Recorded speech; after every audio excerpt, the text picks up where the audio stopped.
بەنای خوا هاتینە سەر لێکچەری حەوت و ئەمە ئەخیر لێکچەری ئۆپیە ئینشاءڵڵا ئاسان ئەبێ.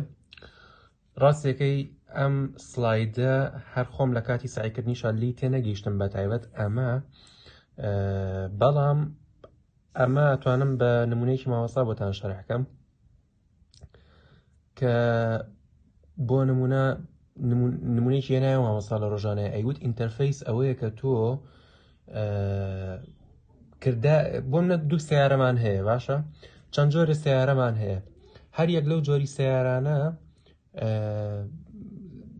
هەمویان خاڵی دەستپێکیان هەیە، یعنی بۆ منە مەکینەکە ئەکەوێتە کار، یعنی بۆی ئیشکات، باشە؟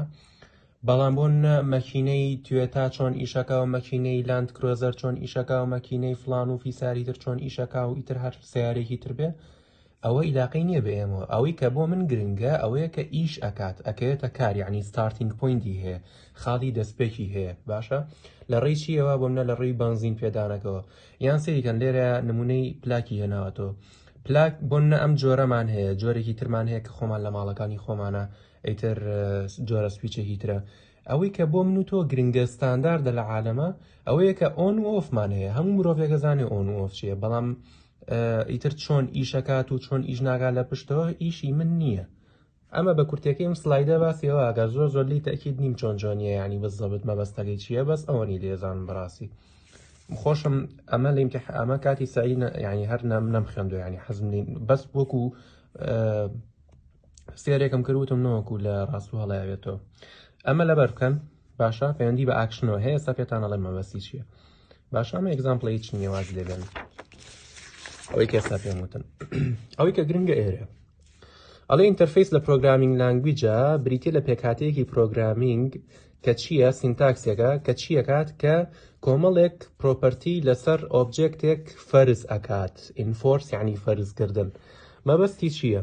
بۆ منە سێ کلاسمان هەیە، کلاسی کار، کلاسی سکوتەر، کلاسی تراک. تراک یعنی بار هەڵگەر، سکوتەر هەر سکۆتەرە، کاریش یعنی سیارە. ئەم سێ ئامێرەی کە ئیتر گواستنەوەی پێوەکرێت، ئیتر تۆ یاری پێەکەی بە سکوتەرەکەت یان باری پێ هەڵەگری یان سەفەرێکی بە سیارەکەت، ئەم سیانە هەر سێکیان خاڵی دەستپێکیان هەیە کەواتە ستارت ئنجینیان هەیە. ئنجین یعنی مەکینە، یعنی مەکینە، نازانم شتم لەبیر نییە. باشە، ئەڵێ سێریگاڵێ هەر یەک لەم سێ کلاسە میثۆدێکی ستارت ئنجینیان هەیە، باشە؟ بەڵام ئەو ئینجنە چۆن ئیشی کرد و چۆن کەوتۆتە کار بۆ هەر یەک لەو ئامێرانە پەیوەندی هەیە بە هەر یەک لەو ئامێرانە، یعنی وەمنە ئەمە دەستپێکردنی مەکینەی ئەمە ئیلاقی نییە بمەوە، ئەمەش ئیلاقی نییە بۆ هەروکو نمونونەکەی سلایدی پێشوو کە ئێستا بۆم تێمگەیاندن، باشە؟ بەڵام ئەبێت they must have a starting engine، باشە؟ یعنی ئەبێت خاڵێکی دەستپێکیان هەبێت. ئەمە نمونەیەکی ترە لێرەیە، شەیپ و ڕێکتانگڵ ینی لاکێشە، ترانگڵ ینی سێگۆشە. هەر یەک لە هەموو شەیپەکان، ینی ئەمە بێت یان بازنە بێ یان لاتەریب بێ یان چوارگۆشە بێ، ئیتر هەر شکڵ و شێوەیەکی تر بێ، ڕوبەری خۆیان هەیە، گێت ئێریایان هەیە، باشە؟ گێت ئێریا کەواتە ئەبێ لەکوێ بێ، ئەبێ لێرەیە بێ، لە شەیپا بێ. ئەم شەیپە ئینتەرفەیسە کەواتە لەبەری فەرزی کردووە بەسەر هەموو ئەوانەی خواری خۆی. و بەعکسی ئینهێریتەنس، لە ئینهێریتەنس ئامانوت ئێکستێنس، بەڵام لێرە بێت بەچی ئیمپلیمنتس، باشە؟ سێریکەن لێرە بیسمان هەیە، یعنی بنکە. بنکەی چی؟ بنکەی سێگۆشە. لێرە لێنکسمان هەیە، ئەمە ئیلاقی نییە بۆ، ئەوەش ئیلاقی نییە بۆ، بەڵام سێریکەن گێت ئێریا لێرە هەیە و لێرەشا هەیە. بۆ لەبەرەوەی هەردووکیان ئیمپلیمنتی ئەم ئینتەرفەیسیان کردووە. کە ئیمپلیمنتی کرد فەرزە لەسەرت ئەمەی کە لێریان نووسیتە لێرەش بینووسیتەوە، لە کلاسە ئیمپلیمنت کراوەکانی بینووسیتەوە، یعنی لە چایلد کلاسەکانە بینووسیتەوە، باشە؟ ئێستا ڕوونتریش ئەبێتەوە، با بچینە سەر نمونەی تر. ئەمە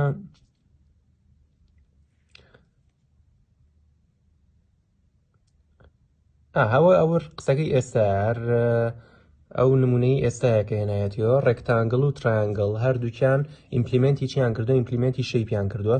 شەیپ چی تایە؟ شەیپ میثۆدێکی تایە، ئەوە میثۆدە ئاگادار بن، بەڵام بەدی نییە. ئێستا پێتانەڵێ تێبینیانە هەمووی لەو دی و نووسراوە. ئەمە چییە؟ میثۆدێکە بەدی نیە لەناو ئینتەرفیسە، نابێ بەدی هەبێ، بەڵام ستاتیک ئەبێ بەدی هەبێ. ستاتیک میثۆد ئەگەر نووسیت public static double get area میثۆد ئەو کاتا بێ بەدی بۆ بنووسی، بەڵام لێرەیە کە ستاتیک نییە نابێ بەدی بۆ بنووسی لە ئینتەرفیسە، یعنی ئەبێ ئادای بخەی. ئەی بەدیەکەی لەکوێ بێ بنووسی؟ بەدیەکەی ئەبێ لەناو چایلد کلاسەکانە بینووسی، ئەوە تا نووسیمانە public double get area عینیشتە، بەدیەکەمان بۆ کردوتەوە ریتێرنمان کردو، ریتێرنی شتێ، ریتێرنی ئەو شتە بۆ نمونە ئەم بیسەی ترەوەی پێندی بە کلاسەکەەوە هەیە. باشە ئیترەمە شتەیەگە نەمە ئاسانە ئەوەی کە لێرەیە زۆر گرنگە و لەم لێکچەرەوەی کە گرنگە ئەو بوو کە پێم وتن ئەو بەدیە بێت لێرەیە بینووسی، بەڵام لێرە ناوێ بینووسی، بەس ئەگەر ستاتیک بووە بێت لێرەیە بووی دابنی. لێشی قسەکان دووبارە بنەوە ئەڵێ if a class implements an interface کاتێک کلاسێک یعنی کلاسی triangle implemenتی ئەم ئینتەرفیسی کردووە then all methods defined by that interface must be implemented. حەچی میثۆد هەیە کە لەم شەیپەیان نووسراوە کە لەم ئینتەرفیسیان نووسراوە پێویستە ئیمپلیمنت بکرێتە ناو ئەم ترانگلەوە. ئیمپلیمنت یعنی چۆنی بنووسرێتەوە بنێردرێتی تراوە معناکەی بەوێ لەویە. باشە پێویستە هەرچی میثۆد کە لێرەیە دووبارە لە چایلد کلاسەکانە بنووسرێنەوە کە ئیمپلیمنتیان کردووە. باشە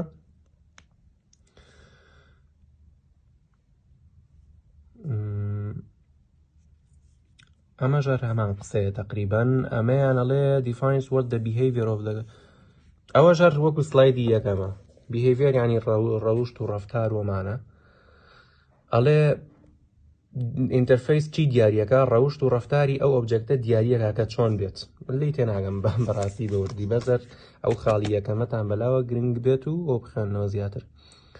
ئەم سلایدەی ترەڵێت چی ئەڵێ وەکو کلاس وایە عینیشت چۆن لێهانە نووسی ئینتەرفیس ئەوە ئەو پەبلیکە نازانم ئەگەر هەموو کاتێ بنووسریان ناخۆتان لە عملیات تاقی بکەنەوە.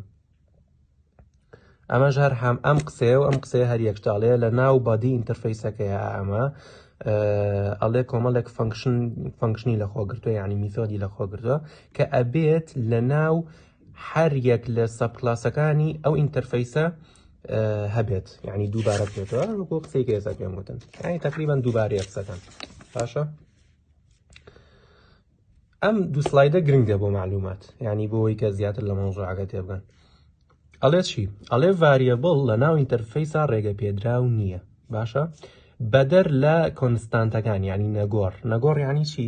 تۆ ئێستا ئەمە ئینتیجەرە int a یەکسانە بە 2 ئەمە توانی بیگۆڕی بۆ نانووسی a یەکسانە بە 3 ئەوە گۆڕیمان یعنی نرخەکەیمان گۆڕی ئەمە پێوترێکی پێوترێ گۆڕاو پێوترێ ڤاریەبڵ. بەڵام کۆنستانت یعنی چی؟ یعنی نەگۆڕ چۆنی ئەکرێ فاینەڵ بەم کیوەرداگرێ فاینەڵ ئینتیجەر a یەکسانە بە 2. باشە ئەمە کۆنستانتە.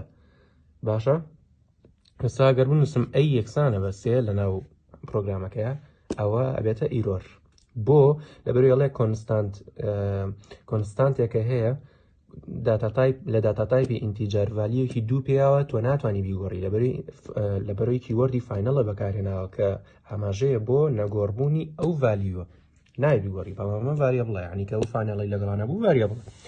باشە سێریکە ئەڵێ چی؟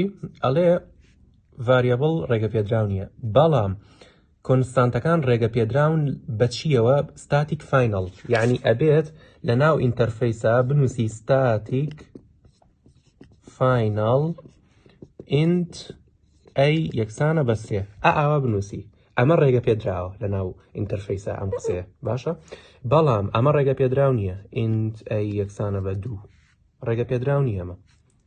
باشە بە کورتەکەی ئەوەیە ئەڵێ چی و چی تریش فەنکشنیش بە ئاماشەوە. باشە ینی میثۆدیش ئەوەی جارێ سایە مەسەری لە خوارەوە. باشە ئەڵێ چی؟ ئەڵێ ناتوانیت بە هیچ شێوەیە ئینستانس وەرگری لە ئینتەرفیس. ئێستا سێریگەمەم ناهامە شەیپ لێرە یەک دقە بۆ نمونە ئەوە تا هەسێ گەنەمە ئینتەرفیسی شەیپە. باشە لێرە ئۆبجێکتێکی وەرگرتووە ئۆبجێکتێکی وەرگرتووە نابێت ئەڵێ شەیپ ئەبستراکتێکە کە نابێت ئینستانسی لێ وەربگیرێ. باشە بە کورتەکەی ئینتەرفیس ئینستانسی لێ وەرناگیرێ وە کۆنسترەکتەریشی نییە. باشە ئەهاڵە چی does not contain any constructor ئەڵێ چی ئەڵێ هەموو میثۆدەکانی ناو ئینتەرفەیس ئەبستراکتن ئەبستراکت یعنی چی ئەبستراکت دوو جۆر میثۆدمان هەیە ئەبستراکت میثۆد لەگەڵ چی لەگەڵ کۆنکرێت میثۆد کۆنکرێت میثۆد ڕاستەکەی نازانم بۆچی پێوترێت کۆنکرێت لای خۆمان شتێکی ترە پەیوەندی بە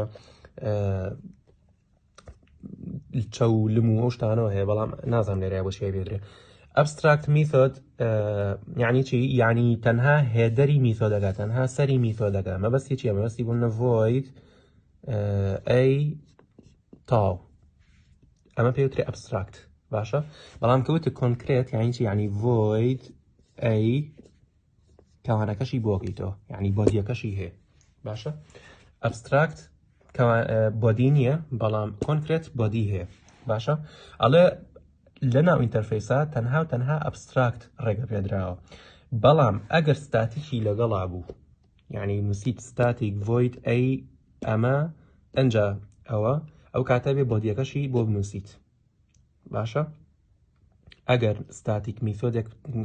ستاتیک میثۆدێکە نووسی لە ناو ئینتەرفەیسە پێویستە بۆدیەکەشی بۆ بنووسیت بەڵام ئەگەر ستاتیکی لەگەڵا نەبوو ئەبێت بۆدیەکەی لەگەڵا نەنووسی کە پێوترێ ئەبستراکت میثۆد باشە لە چی ئەڵێ هەمووی ئەبستراکتە یعنی چی یعنی only method signature مەبەستی هێدەرەکەیە هێدەر یعنی ئەمە هەمووی هێدەرە ئەمە هێدەر و بۆدیمان هەیە لە میثۆدە باشە ئەمە بۆدیە لێرە دەست پێەکە بەڵام ئەمە هێدەرە ئەڵێ چی ئەڵێ nobody یعنی بۆدی نییە باشە ئەڵێ interface cannot contain instance fields ئەوەی ئێستایەکە وتم variable شتانی تیانە بەڵام ستاتیکی تایە ستاتیک فاینەڵی تایە ئەوەی کە ئێستا لێرەیە بینی ئەوە تاوە هەر قسەکەیە the only fields یعنی تەنها ئەو فیلدانی کە تەنها دەرئەکەون لە ناو ئینتەرفەیسا پێویستە بەچی بناسرێن بە ستاتیک و فاینەڵ بێکەوە ئێستا پیشانتیان هەم چۆنیە ئەڵێ چی ئەڵێ ئینتەرفەیس ئەکستێند ناکرێت لەلایەن کلاسەوە وەکو inheritance بەڵکو چی لێکرێ ئیمپلیمنت ئەکرێ یعنی چی یعنی کیوەردی ئیمپلیمنتس بەکارێنی باشە ئەڵێ ئینتەرفەیسێک ئەتوانێت ئەکستێندی ئینتەرفەیسێکی تر بکات جەماعەت ئەمەش گرنگە بۆ نمونە ئینتەرفەیسێکمان هەیە بە ناوی ئەی بۆ نمونە باشە ئینتەرفەیسێکی ترمان هەیە ئینتەرفەیس بە ناوی بی ئەم تێبینی ئێراڵە چی ئەڵێ ئینتەرفەیسێک ئەن ئینتەرفەیس can extend another interface ئینتەرفەیسێک ئەتوانێ ئەکستێندی ئینتەرفەیسێکی تر بکە یعنی ئێستا من ئەم بیە ئەکستێندی ئەمە بکەم extends ئەی بۆ شێوەیە جەماعەت سێریگەن هەرچیەک لێرە نووسرابێ یەتە ئێرەش بۆ لەبەری وتمان ئەکستێند لە ئینهێریتانسە بەکارێنرێ لێرەش ئینهێریتانس بەکارێنین بۆ منە لێرە شتێک ئەنووسین میثۆدێک ئەنووسین لێرەش چۆن یەتە ئێرە لەبەرەوەی ئەم ئینتەرفەیسە ئێستا ئەمە بووەتە چی ئەمە بووەتە پارنت ئینتەرفەیس ئەمەشیان بووەتە چی چایلد ئینتەرفەیس یان سەب ئینتەرفەیس باشە پارنتەکە یەتی بە مناڵەکەی وەکو پێم وتن ئینتەرفەیس ئینهێریتەنس یعنی میراتیش لە باوکۆیەتەوە بۆ باوکو دایکۆیەت بۆ مناڵەکەی لەوە وەرگیراوەیانی ئەماڵێکی ئەڵێت جاڤا کۆمپایلەر کاتێکە تۆ بەم شێوەیە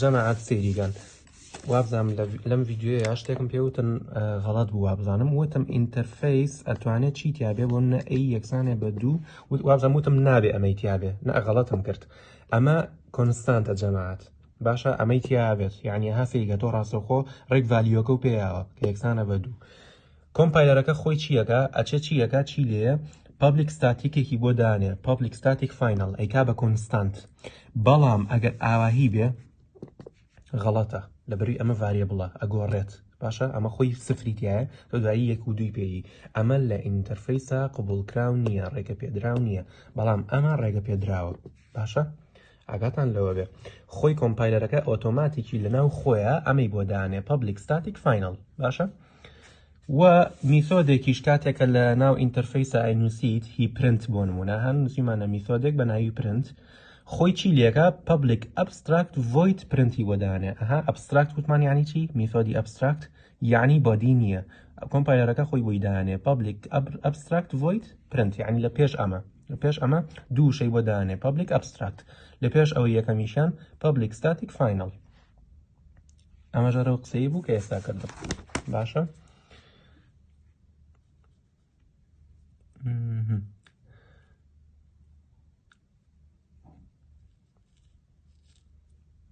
ئەمە هەرە و قسەیە بوو کە ئێستا وتم ئیمپلیمنتس بەکارێنی باشە لە هەمان ئەو شوێنی کە تۆ توانی ئەکستێند بەکاربێنی جەماع زۆر بیرم نایە وابزانم لە عەمەلیە ئەوە هاتەوە زۆر یعنی بیرم نایە بیرم چۆتەوە وابزانم ئەوە هاتەوە کە کلاسێکمان نووسی بوو ئیمپلیمنتی ئینتەرفەیسێکە کرد و ئەکستێندی کلاسێکی تریە کرد وابزانم ئاوا بوو لێرەیە سێریکەن ئیمپلیمنتس برد ئەوە بێردە لێرە ئەمە ئینتەرفەیسە لە تەنیشت ئەمەوە بەبێ هیچ کۆما و شتێک تەنها سپەیس ئەکستێندی ناوی کلاسەکە وابزانم ئاواهی بوو یعنی ئەتوان خۆشتان تاقیبکەنەوە زان وایە نانۆکو قسەکەم غەڵەت بێ باشە یعنی لە عەمەلیە بە کورتەکەی ئەو شتە هاتەوە ئاگاداری بن ئەمەش خۆتان سێریکی بکەن ئاسانە ئەبستراکشنمان ماوە کە ئینشاڵڵا هیچ نییە و ئاسانە ئەمیش ڕاستیەکەی جەماعەت من لەم سلایدە زۆر تێنەگەیشتوم یعنی ئێستاش تەنانەت بەس ئەوەنە هەنێشتی لێ تێگەم بە کورتی لەمە بەستەکەی تێناگەم بەس لەمانەکانی تێگەم بۆ نە لێرەیاڵە چێڵێ helps avoid repetitive code یعنی ڕێگە بەچی نایە چۆنی لایەبات چی قەدەغاکە دووبارە بوونەوەی کۆد قەدەغاکات باشە avoid یعنی قەدەغکردن repetitive یعنی دووبارە بوونەوە repeating باشە hides the underlying complexity of data underlying نازام لێرە مانای چییە بەمانای چییە لێرەیە hides the complexity of data یعنی ئالۆزی داتا ئەشارێتەوە من ئاوا لەبەرم کرد بەڕاستی پێتانە لەم لی تێناگەم بەتەواوی presents only the signature of internal functionality ئەمە ڕێگە و قسەیە کە لە سلایدی یەکەمی ئەم ڤیدیۆ بووم باسکردن ئەوەی سیارەکە و ئەوەی پلاکەکە ڕێگمە بەستی ئەوەیە ئەڵێ تەنها چی دەرەخات تەنها شێواز و شکلی دەرەوەی کردارەکەمان بۆ دەرەخات کە لە ناوەیە کردارەگاها یعنی ئەو کردار و بەزم و هەرایی کە ئەنجامەدرێ هەمووی لە پشتەوە ئەنجامەدرێ لە ناو ئەنجامەدرێ ئینتەرناڵ بەڵام ئەو چی پیشانەیە تەنها سیگنیچەر یعنی ڕووکار یعنی ظاهری شتەکە و پیشانەیە باشە ئەم دوو خاڵەتان بارەبەر بێ پارشیال ئەبستراکشنمان هەیە و لەگەڵ تۆتەڵ ئەبستراکشن تۆتەڵەکە لە سەیە لە ڕێی چیەوە بەردەست ئەخرێت لە ڕێی ئینتەرفەیسەوە و پارشیالەکەش لە ڕێی چیەوە بەردەست ئەخرێت لە ڕێی ئەبستراکت کلاسەوە جۆرێکی تر لە کلاسمان هەیە بەناوی بەناوی ئەبستراکت کلاس باشە ئەبستراکت کلاس چییە سوپەر کلاسێکە پارنت کلاسێکە کە ئینستانشیەیت ناکرێت ینی ئۆبجێکتی لێوەر ناگیرێت باشە و ئەگەر بتەوێت ئینستانسێکی لێوەر بگری ئەبێ چی بکەی ئەبێ لە ڕێی چایلد کلاسەکانیەوە چایلد کلاسەکانی ئەم ئەبستراکت کلاسەوە ئۆبجێکتێ وەربگری باشە ئینتەرفەیسی ژوایە تەبعاً جەماعەت باشە و لەناو ئەبستراکتە ئەتوانیت هەم ئەبستراکت و هەم کۆنکرێت میثۆد بەکاربهێنیت یعنی هەم بەبێ بەدی و هەم بە بەدیشەوە باشە ئەمەش هەر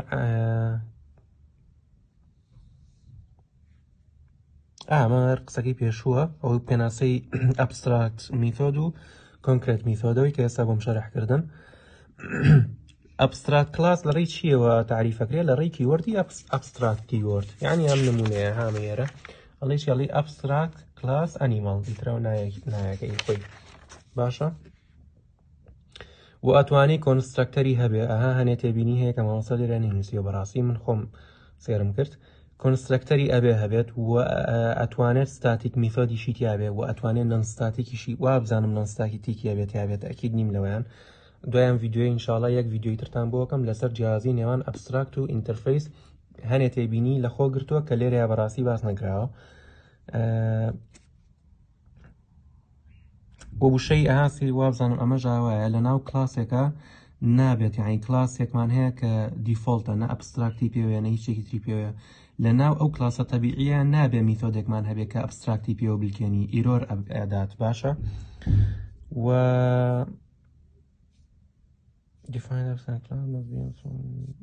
ئەوە ژەر بۆ ڤیدیۆکەی داهاتوو ئینشاءڵڵا باشە ئەمەش هەر نمونەیەکی دوور و درێژە خۆتان لەسەر ئەم ڤیدیۆی کە ئێستا بۆم شەرح کردوون لەناو ڤیدیۆ ئێستا کە بۆم شەرح کردوون هەمووی تەطبیق بکەن و سێریشی بکەن بزان چۆنە و چی نییە ئەم نمونەیە ئینشاءڵڵا ئاسان ئەبێت سەرکەوتوو بن